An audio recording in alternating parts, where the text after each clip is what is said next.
the like Arkham Rocksteady games like were such a huge part of my childhood and some of my favorite games of all time.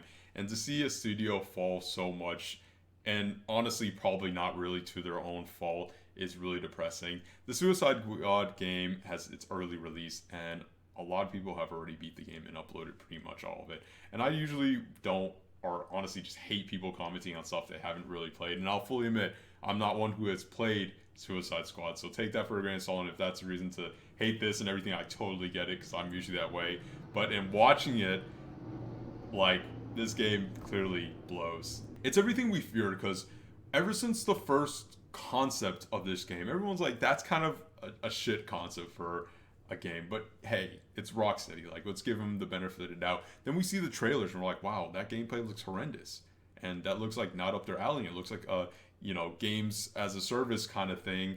And why are they doing this? Obviously, it's the overhead's probably forcing them to do money. Like, there's a billion other things we would want them to see it. And maybe as if this was like a third party studio making like a random spin off game or something like that for $40 or free to play, sure. I mean, it would have been like whatever. But it takes place in the Arkhamverse, which is one of the best stories in any game ever. That's meaningful to us, and deaths and weights and every death and character and their stories and everything has so much weight and meaning and so much heart and like profound storytelling. And now we get the Suicide Squad, which is based in this universe that basically just destroys everything that we loved about it. And honestly, it literally like kills and destroys everything. Out of nowhere, the Justice League is part of this universe. Sure, right? It would have been cool to see games for each of those individual characters, but sure, we get them. And the concept of the game is the Suicide Squad. These characters that you kind of know, some of them, from the Arkham games, now are joining to kill the Justice League. And here's the thing, they do. They kill the Justice League. And it's like, we've been theorizing for so long, like, what's actually going to happen? Like, there's no way they're actually going to kill him, right? Or is it an alternate universe? And it kind of is in some ways, but like, what is the actual concept? Like, how do these battles work? How are these characters with guns and everything just going to shoot the Flash? How are they going to shoot Superman and everything? And that's the thing. We're like, maybe there's some like cool mechanic or way or like interesting writing and everything. And it's not.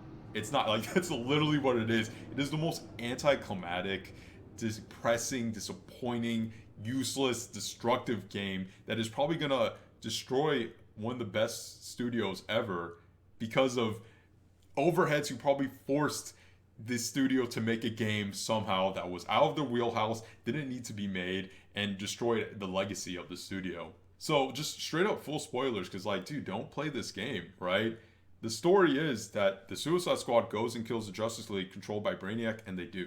They fight the Flash, Green Lantern, Batman, Superman, and Brainiac. And every boss fight is as lackluster as you can imagine. The Flash just spins around in a circle, right? And you basically shoot him while you have like some kind of ray thing that kind of propels him. And that's like their bullshit reason for why it works. No interesting mechanics. Green Lantern creates constructs that you shoot to lower his willpower and you shoot him to death. Batman uses like scarecrow gas or something like that to become a big scarecrow villain in a bland open field. And then you shoot him when there's like an awkward kind of like stealth section in between before that. And then Superman you literally just shoot to death with kryptonite bullets. And Brainiac turns into the Flash. And then you kill him. And it, like, I get it, there's probably more concept than anything, but like they're touting this as like, this is our biggest cinematic game ever. This is the most storytelling we've ever done. The game is under 10 hours. It's people are recording it and it's at like 8 or 9 hours now, and you can probably speedrun that much quicker. And that's it. There's no interest. Like, the game is ugly.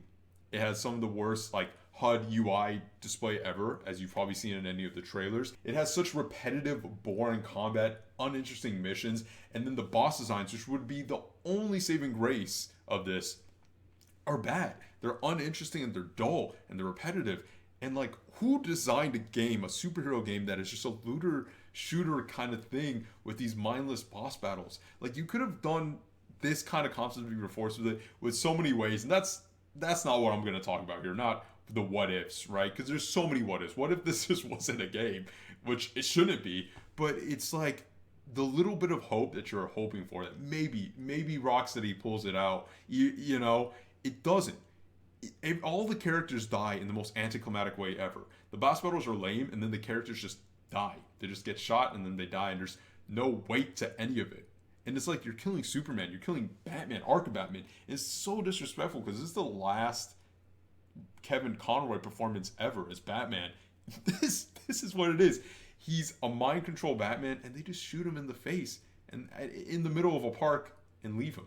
And that's it. Like, there's no like emotion to any of this. There's no weight. And sure, maybe some of the gunplay is kind of enjoyable, some of the movement is fluid and everything to a light degree, but it's so repetitive, it's so uncreative, it's so dull. There's no narrative weight. It's so forgettable. It's like every aspect of this is just so poorly done. And like, I don't want to take away from maybe some of the voice actors who gave it their all, or you know, maybe the graphics look okay. And like, again, I don't want to hate on Rocksteady completely because like, I feel like this wasn't really what they envisioned, you know? I mean, for the sake of not rambling forever, right? The reviews at the time of the recording hasn't been up, but the game has pretty much been uploaded. And I watched it out of morbid curiosity, which, again, is something I never do. And I was like, I'm just going to get it, right? And, like, for the first time ever, I'm just not. Like, I buy bad games all the time if I'm like, this is my kind of cup of tea. And, like, I just can't support this. In a weird way, I feel bad, though, because I'm like, I don't want Rocksteady to go under, but it's not my place. I don't know. It's just so depressing, like, to see this and the little bit of hope shredded away and the disrespect they do to this universe and everything. And I don't know. You just left feeling so sad and hollow that, like, one of your favorite studios took 10 years to make a game that sucks and probably is going to destroy them. And now you're not going to get another one.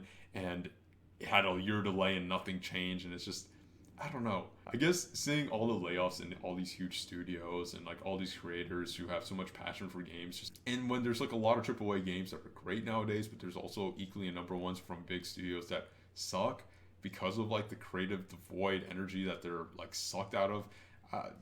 It just hurts and it sucks. And yeah, I mean, happy if people find some joy in this and everything. And if you support it and buy it, you know, nothing against it. And again, like I said, I haven't played it, and that could totally invalidate my opinion. I get that. I just wanted to make something saying that, like, it's tough as a huge fan to watch this and this be the reality. And this is not what I wanted. It's not what I think most people wanted. And wow, it's tough. There goes Arkham Batman.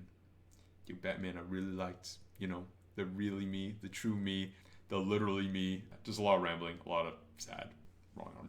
This is him, but he is no more because he is dead.